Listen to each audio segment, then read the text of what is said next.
जम्मू कश्मीर में कोरोना के 1141 नए मामले सामने आए हैं।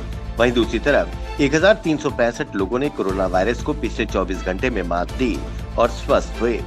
प्रदेश सरकार द्वारा जारी बुलेटिन के मुताबिक पूरे जम्मू कश्मीर में अब तक 1132 लोगों की मौत हो चुकी है।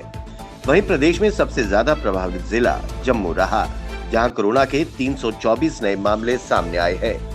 वहीं अगर जम्मू संभाग की बात करें तो यहां 699 नए मामले सामने आए हैं, तो वहीं दूसरी तरफ कश्मीर संभाग में 492 नए मामले सामने आए हैं। इसके बाद पूरे जम्मू कश्मीर में कोरोना संक्रमितों का आंकड़ा बढ़कर 72,190 हो गया है। भारतीय सेना हमेशा कश्मीरी युवाओं की प्रतिभा को प्रोत्साहित करने के लिए आगे आई है। इसी क्रम में मत्रीबर्ग में 34 आरआर ने नेशनल स्टार्स वन्य युवाओं में स्पोर्ट्स किट वितरित किए। वहीं महिला क्रिकेटर जैश अख्तर और जुनैद मुजफ्फर को सम्मानित किया गया। इन दोनों ने कहा कि भारतीय सेना द्वारा उन्हें दिया जाने वाला पुरस्कार उनके लिए सम्मान की बात है और उन्हें और जुनून के साथ प्रोत्साहित करेगा।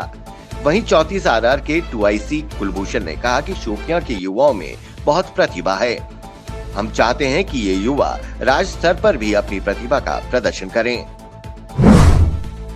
रियासी जिला अस्पताल की इमारत देखकर लगता है कि मरीज को हर प्रकार के इलाज संबंधी सुविधा मिल रही होगी, लेकिन ऐसा कुछ नहीं है। इमारत तो काफी अच्छी है, पर मरीजों को जम्मू जाना पड़ता है इलाज के लिए, क्योंकि ना ब्लड बैंक है और ना सिटी स्कैन। मरीजों को काफी दिक्कतों का सामना करना पड़ता है। वहीं दूसरी ओर महामारी के बीच लोग खासे परेशान दिखाई दिए, लेकिन सरकार इस तरफ कोई ध्यान नहीं दे रही, जिससे लोगों ने कई बार आवाज भी उठाई। इसके साथ साथ अस्पताल में डॉक्टरों की भारी किल्लत है, जिनके पद भरने में पूर्व मंत्री भी नाकामयाब रहे। न जाने अस्पताल में सुविधाओं कब मिलेंगी और कब ये लोग जागेंगे। उम्मीद करते हैं कि सरकार इसकी कुछ सुध लेगी।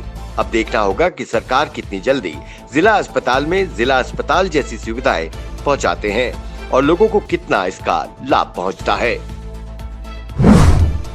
जिला सांबा मंगूचक अंतर्राष्ट्रीय सीमा पर पाकिस्तान की तरफ से 5 आतंकियों ने सीमा पार करने का प्रयास किया, पर सतर्क बीएसएफ के जवानों ने जैसे ही बॉर्डर पर संदिग्ध गतिविधियां देखी, बीएसएफ ने फायरिंग खोल दी।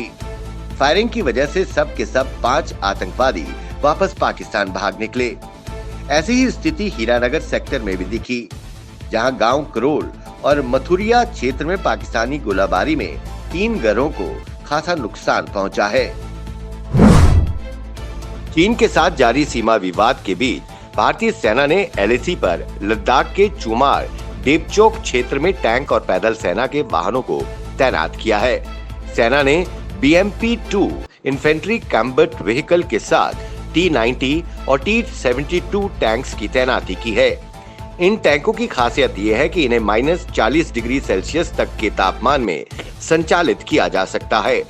सर्दियों की आहट के बीच सेना की ओर से ये बेहद सूझबूझ भरा सामरिक कदम उठाया गया है।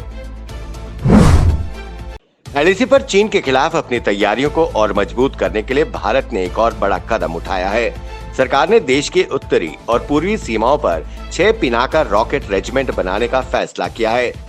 DRDO ने पिनाका रॉकेट्स और लॉन्चर्स का बड़े पैमाने पर उत्पादन करने की प्रक्रिया शुरू कर दी है।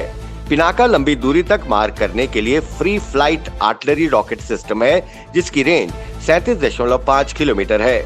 इसका लॉन्चर सिर्फ 44 सेकंड में 12 पिनाका रॉकेट्स दागने में सक्षम है। भारत ने करगिल युद्ध में भी पिनाका रॉकेट का इस्तेमाल किया था। पाकिस्तान के खैबर पख्तूनख्वा के प्रांतीय सरकार ने बॉलीवुड के महान अभिनेताओं राज कपूर और दिलीप कुमार के पुश्तैनी घरों को खरीदने का फैसला किया है। खैबर पख्तून सरकार ने ये फैसला जर्जर हालत में पड़ी इन ऐतिहासिक इमारतों के संरक्षण के लिए किया है, जो किसी भी वक्त गिर सकती थी। प्रधानमंत्री ने अपने इस रविवार को मासिक रेडियो कार्यक्रम मन की बात के जरिए देश को संबोधित किया। ये कार्यक्रम की 69वीं कड़ी थी। प्रधानमंत्री ने भारत की समृद्ध कहानी सुनाने की परंपरा का जिक्र किया।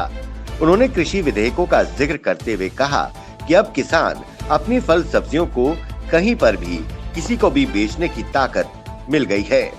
वहीं कोरोना पर बोलते हुए उन्होंने कहा कि फेस मास्क अवश्य रखें, चेहरे को ढकें, 2 गज की दूरी के नियम का पालन करें। विश्व पर्यटन दिवस 2020 के मौके पर जम्मू कश्मीर प्रशासन द्वारा पर्यटन उद्योग को फिर से पुनर्जीवित करने के लिए कई खेल प्रतियोगिताओं का आयोजन किया गया। श्रीनगर के डल लेक में वाटर स्पोर्ट्स के अंतर्गत शिकारा रेस का आयोजन किया गया।